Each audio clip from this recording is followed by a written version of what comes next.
Hi everyone, this is Xanthi and welcome back to my channel, Into Pieces. And if you had seen my previous videos, I had explored the idea of starting, well, from my comfort zone of 1000 piece puzzles up to then 1500 and then to 2000 piece puzzles. So just stepping that up a little bit to work my way up to doing a giant jigsaw puzzle, because I don't think I have done more than a 3000 piece puzzle before, and I've only done one 3000 piece puzzle, and that's what I'm here today to talk about. Now that 3000 piece puzzle was an Aduka, and I found it at an op shop, so it wasn't expensive, but of course I didn't know whether it was going to be complete or not. Turned out it wasn't. It had a piece missing, but that didn't really bother me that much, to be honest. It wasn't a very exciting puzzle. It was panoramic, so it was very long. I like panoramic puzzles, but once I get to like that size count, they're very challenging to fit on a table. I managed it. But it was photographic, and there was a lot of rooftops and gardens and buildings, and there's a lot of dark areas, so it wasn't that exciting to do, to be honest. And it was just something I chipped away at in one summer. So I just took my time with it, and just to sort of prove to myself that yeah, you can do a 3000. But since then, I have purchased some 3000s. Now, I don't have that many. I've only got three. The reason for that is because they are expensive. One I bought secondhand, and the other two I bought new. And also, if you're going to invest that much time and effort, when you're not used to doing bigger size puzzles, you kind of want an image that really appeals to you. So I'm quite picky with what I choose to do once I get to that higher piece count. Like I am at now, when I'm buying, I still got a few even larger ones where I was like, meh. But anyway, getting ahead of myself. So anyway, the first one is the Karen Puzzles one. And this one is called Puzzles on Puzzles. Now, I had this on, I think, my June puzzle haul video, so I won't go too much into this one. But this definitely appeals to me. Lots of color, and I love a meta theme, so I had to grab that one. So that is like the newest one that I have and bought new. And this one is by Castelland, and it is, oh, I can't see what it's called, but you can see it's two cans. And I bought this secondhand, so I don't know if it's complete. I haven't opened it up to see if it has been bagged separately, or is it going to be one big jumbled bag? I don't know. But yeah, that one's, I think, is rather cute.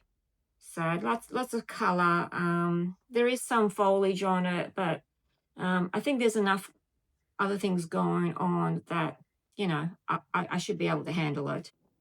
Now, the one that I have chose to do, because I'm going to do one out of these three, and I'll come back and I'll go through the process of how I found it.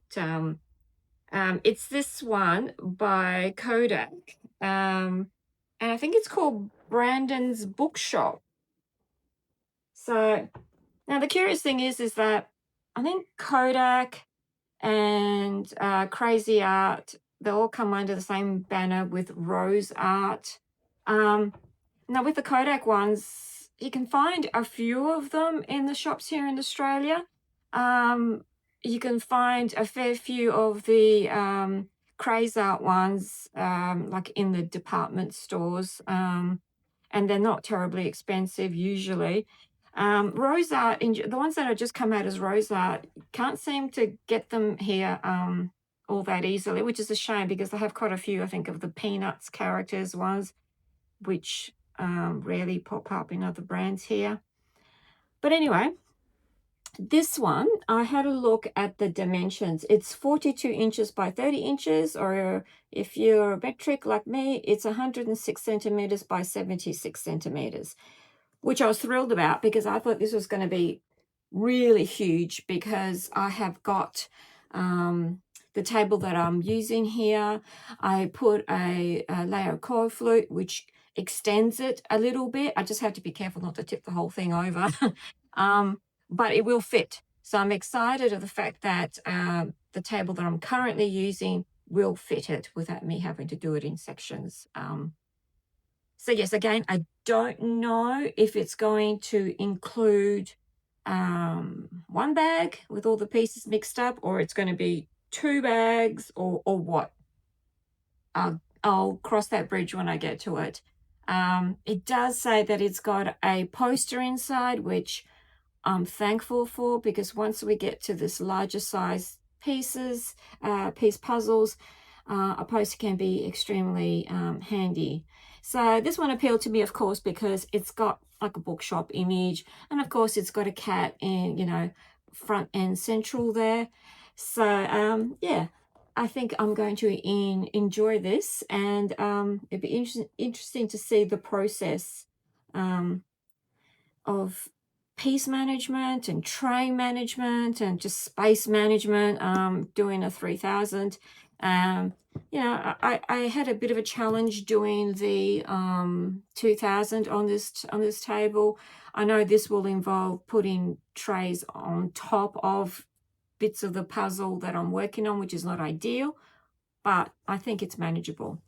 So I am going to crack this one open, and we'll get started, and I'll show some of the process as I go, and then we'll wrap up with my thoughts on just generally doing a 3000 piece puzzle for someone who's relatively inexperienced in actually doing one this size. And then perhaps maybe beyond this, I might step it up to a 4000, which I do have one. So yeah, I'll see how I go with this first, one step at a time.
Hi everyone, so I'm back, and as you can see here in front of me, I have got the finished puzzle, and I thought I would now just go through on my thoughts on this particular puzzle, and also my thoughts on basically doing a 3000 piece puzzle in general for someone who's relatively new to all of that. Now, pardon me if the perspective here is a bit skewed. I've got the camera set up in a different way so you can actually see part of this at least. It's quite a large puzzle. It's hard to fit all in the frame, but you can see most of it here. So yes, let's get started. Now, I started sorting this puzzle, and as I was sorting, I was just doing a few general areas. I'm not someone who really sorts like a complete puzzle, even if it's just a 1000. I don't sort all the pieces before I start. I'll do a general sort into a few areas, like the edges, and maybe about 3-4 areas at the most, and then I'll get a bit more granular as I go, sorting more within those piles into sub piles and so forth.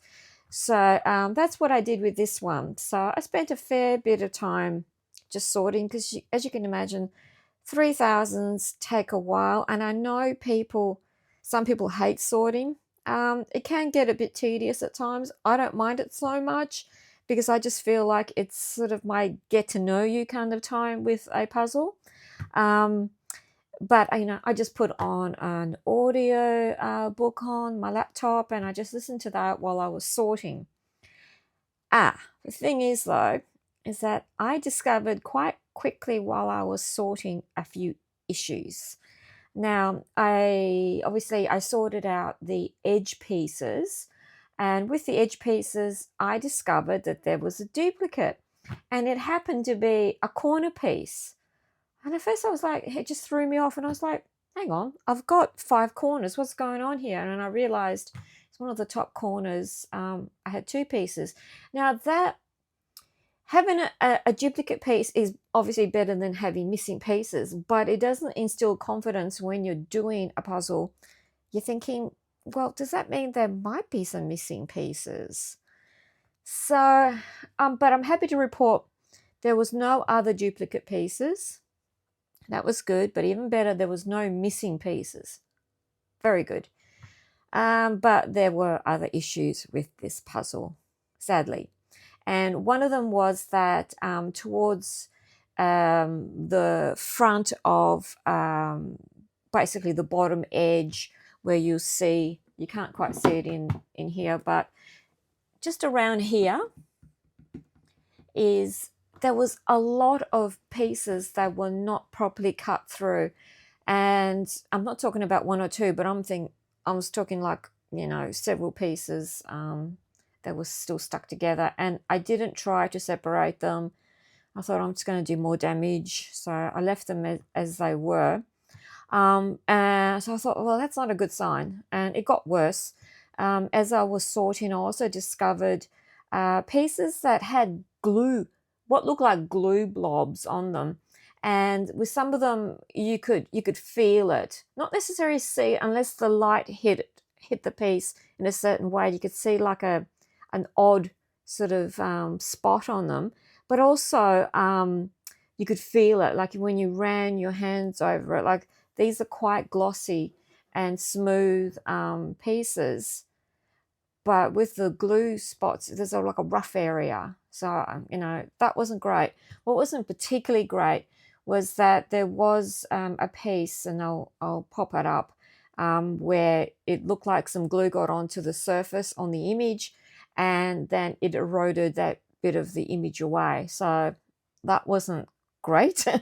So in regards to the quality, yeah, I think also there was some miscut pieces in that it created sort of parts of the piece where it got a little bit too skinny, and they looked like on the verge of breaking. Basically, there was a few pieces that I had to be very careful with placing in, because they looked like they were going to snap. There were also bent pieces and pieces with bits lifting off as well on some of the knobs.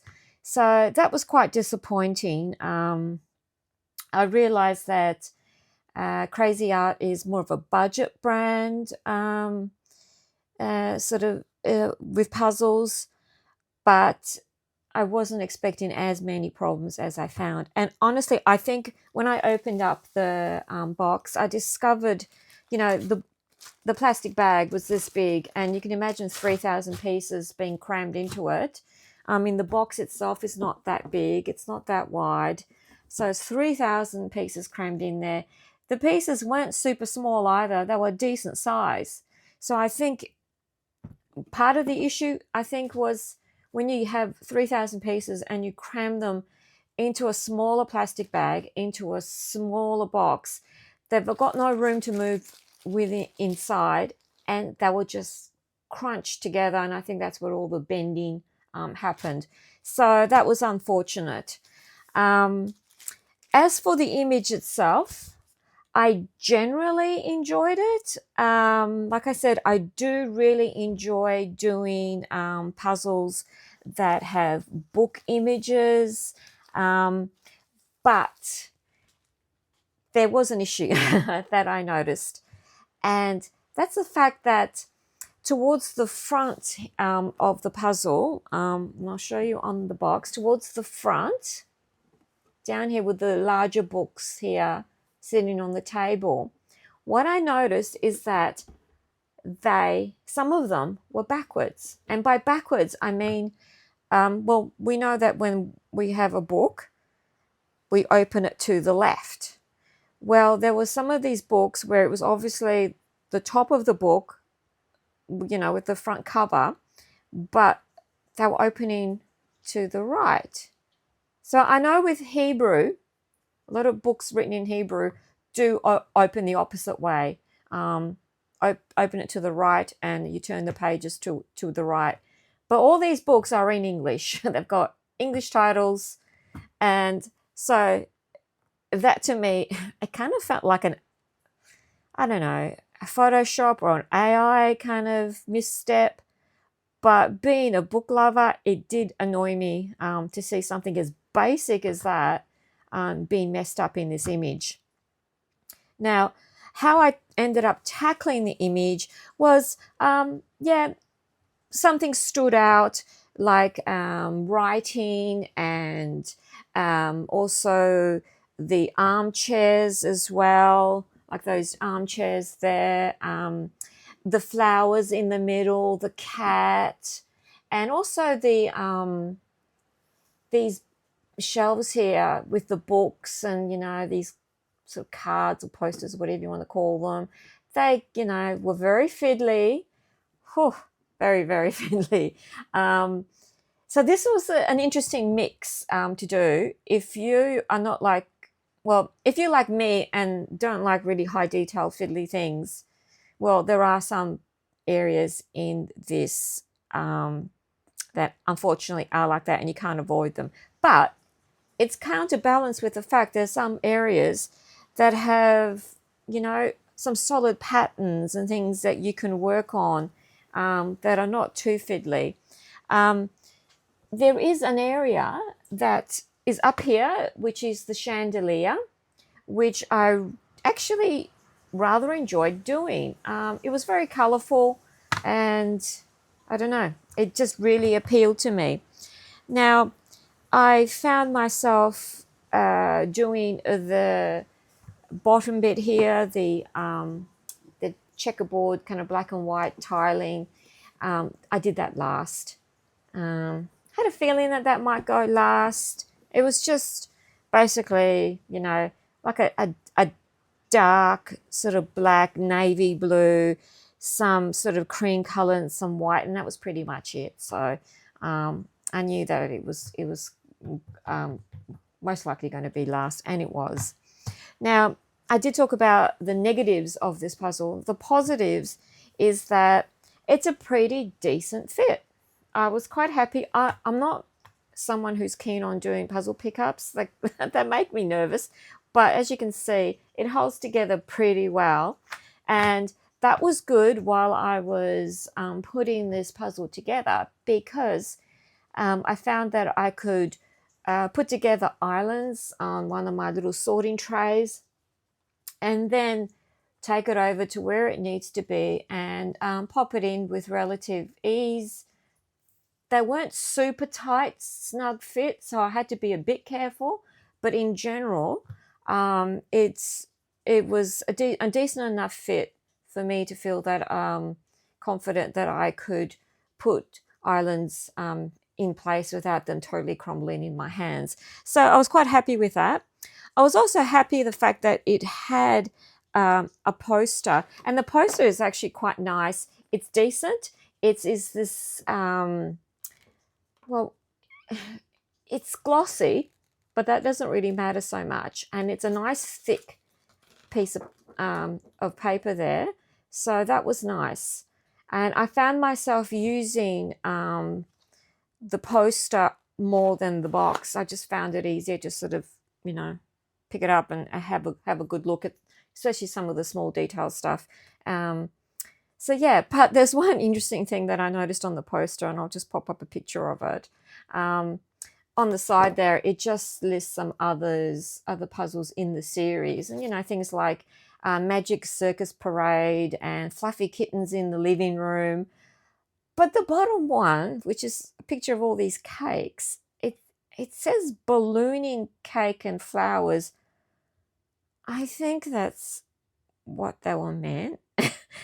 But we can see from the picture I put up is that it was full of typos, and I'm thinking, what on earth is a food cake and flowers? And so I don't know what happened there, but someone did not check. So anyway, this one took me a few days because I just worked on it on and off. I didn't sit solidly and puzzle away. I didn't have the time for that. Now, my general take from doing a 3,000 piece puzzle, or it's following my general takes, is that if you're going to invest the time and the effort to do a higher piece count, and we're talking like from 3,000 upwards, one thing I'm learning is that invest in doing a higher quality brand if you're going to go up to these levels, unless you're a super fast puzzler and you've got lots of time in your hands and you can bang out a 3,000 piece puzzle in a day or two. Just go for whatever brand you want. But if it's going to take you a while, and it's going to take some logistics to do it space wise and piece management and all of that, and it's I think you're better off getting a more expensive and higher quality brand, because if you can, I realize that some people can't afford it, and obviously if you buy secondhand high quality brands, you're not always guaranteed that it's going to be in good condition, or it's going to be complete pieces, not pieces that are not damaged. But this is a new puzzle, and it had pieces that were damaged, so, and it could have had also missing pieces. So I would say take your chances maybe and get like a secondhand Ravensburger or a Schmidt, or even a Hay. They're really nice brands, and they do higher piece counts. Because if you're going to be spending that much time and putting that much effort, you want something that's good quality, because I find if it's lesser quality, it becomes frustrating, and you don't want to be frustrated working through 3,000 pieces. So that's my take on that. In regards to basically a newbie for bigger size pieces like I am, like I said, I only had done a 3,000 piece once before. I did not find the space management to be all that problematic. I used this core flute, which is slightly bigger than my table, which helped with the space. There was the issue that I needed more sorting trays to use, but I had them on hand, and it got a bit awkward, shuffling them around and moving this container and this tray and what have you. But it was doable, and I managed it. So if you've got limited space, I'd say 3,000 is still manageable. Like I said, these pieces were not huge. They weren't tiny. I felt they were just the right size. So, yeah, I'm quite happy that I managed to do a 3,000 piece jigsaw puzzle again. So what's next? Well, what is next is a 4,000 piece puzzle, right? Now, I do own one, and only one. And I will tell you now, it's an Aduka. I have done an Aduka 2,000 piece puzzle before. I have not done it I haven't done a 4,000 piece one. Now I know with their fit, they can be a little bit more crumbly, and they've got those sort of custom sort of signature pieces that they butt up against each other and don't interlock. So there is that to consider. I won't reveal at this stage what the image is. It is an image that I think I will really love, and I guess you'll have to stay tuned, because at some stage I will be cracking it open. It's brand new, still sealed, and I will be trying out my first 4,000 piece jigsaw puzzle, and I hope to be able to get some footage as completing it and sort of, doing updates on, how I'm finding it. And hopefully I will survive doing a 4,000 piece jigsaw puzzle, and I can work out logistics space-wise to do it. So stay tuned if you want to get notifications of that video when it's coming up in the future, or, ones that are coming up next week. Please consider subscribing. You'll get notification, and also it will give me a little bit of a boost. As I'm filming this, at nearly 200 subscribers, which is wonderful. So thank you very much if you have already subscribed. And I guess I will catch you on the flip side. See ya.